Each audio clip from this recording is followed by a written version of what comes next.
Ouais, merci, Monsieur le Président. Je participe effectivement au SPASER. On n'a eu qu'une réunion en 2024 avec des objectifs pour 2026.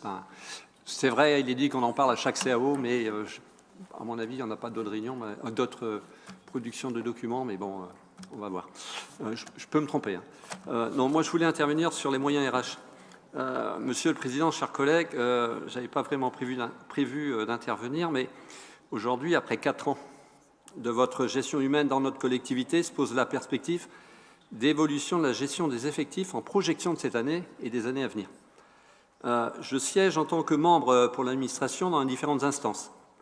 Les propositions de réorganisation se succèdent et me laissent interrogatif quant à leur nombre, surtout quand le président de l'instance dit régulièrement qu'il n'y a pas d'objectif de RH, que chaque départ de la collectivité, notamment en retraite, est interrogé.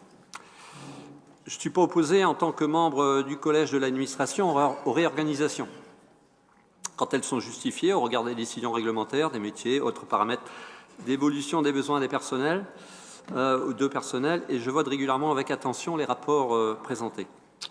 Le nombre d'agents de notre collectivité augmente, pour le coup. Et l'on voit à travers le tableau des effectifs, d'une part, l'ambition du président d'avoir la meilleure MDPH de France en termes de rapidité de traitement de dossiers. Mais d'autre part, quand la décision de supprimer plusieurs postes à la bibliothèque départementale est présentée avec cet effet direct d'inquiétude pour nos agents sur leur santé, leur avenir, avec la restriction des rencontres et animations avec les agents des médiathèques communales, la suppression de plusieurs supports, je ne peux que m'opposer. Nous ne pouvons que nous y opposer, refuser cette variable d'ajustement des personnels. Mon groupe ne peut cautionner cette orientation de diminution de moyens humains et matériels dédiés à la culture. Nous avons besoin de ce lien social, culturel, important dans notre société. La culture et l'éducation sont les seuls remparts contre l'isolement social que nous devons avoir, et nous devons avoir cela en permanence en vision.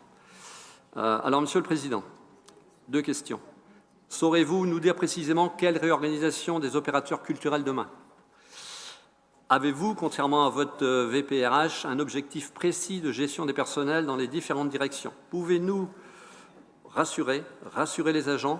Quelle est et quelle sera votre vision dans la gestion RH de notre collectivité d'ici à la fin du mandat? Je vous remercie.